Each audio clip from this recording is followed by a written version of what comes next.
Hello and welcome to Tribetopper.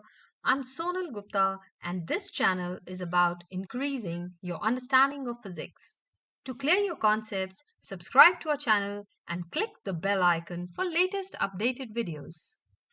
In this video session, you are going to understand a couple of problems which have been based on time period and energy of SHM.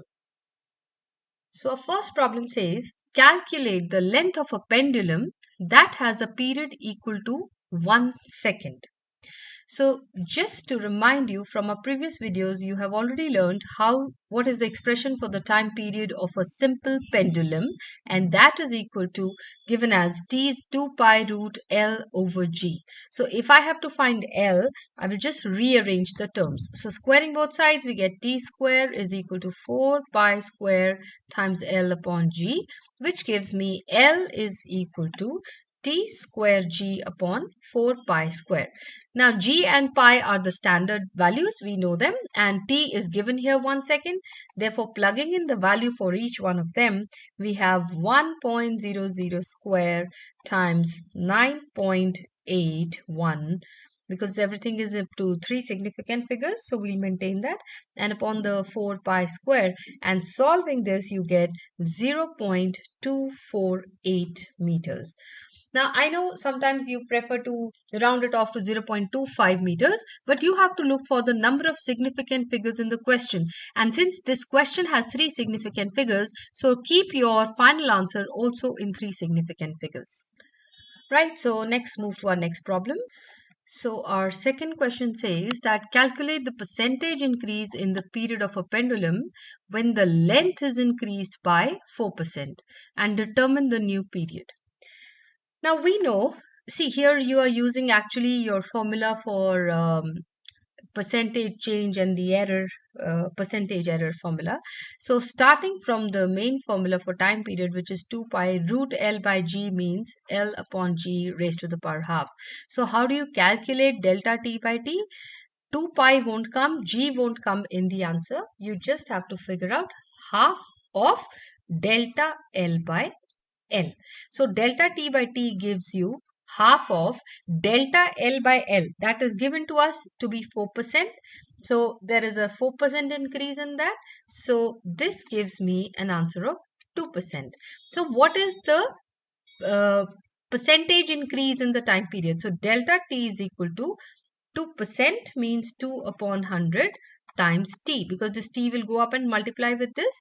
So we get 2 upon 100 means 0.02 times T. The original time period was 1. So there is a change of 0.02 seconds. So that's the answer for this part. Percentage increase 2% and it's 0.02 seconds. Therefore, the new time period is, the first one was original 1.00 plus 0.02. So we have a new time period to be 1.02 seconds. So let's move to our next problem.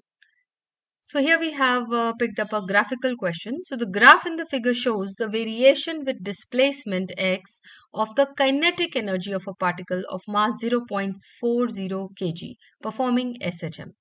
Use the graph to determine, the first part says the total energy of the particle. So from the graph, the total energy is this maximum value that it can reach. So we would say that this value corresponds to the total energy. So therefore our total energy is simply, no calculation required, it is 80 millijoules. The B part says find the maximum speed of the particle. Now we know that whatever we found out as the total energy also represents the maximum kinetic energy. So half V max square is the maximum kinetic energy. So to find that maximum speed, I would say that is equal to twice of Ke max upon m. Just rearranging some terms, I took 2 up and m down. So cross multiplication, and therefore we get what is V max. V max is equal to the square root of 2 times the kinetic energy is 80 millijoules as we found in the previous part. So 80 times 10 to the power negative 3 joules upon the mass. The mass of the particle is given to be 0.40.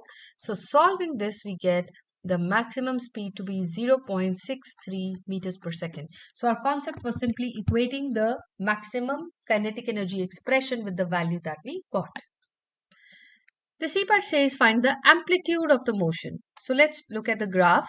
Since this is a graph for energy versus the displacement, and maximum it reaches is the 0.4 centimeter on either side. So the amplitude, C part answer, is no calculation. It's directly x naught is equal to 4 centimeters.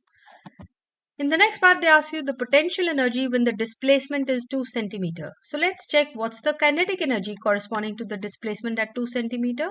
So here is 2 centimeter and the kinetic energy drops down to 60. So the total energy is 80. Therefore, the potential energy would be how much? EP would be equal to the total energy of 80 minus the kinetic. So 20 millijoules is the potential energy at 2 centimeters. So that's all for this video session. In the next video session, you're going to learn about the single slit diffraction. Thank you.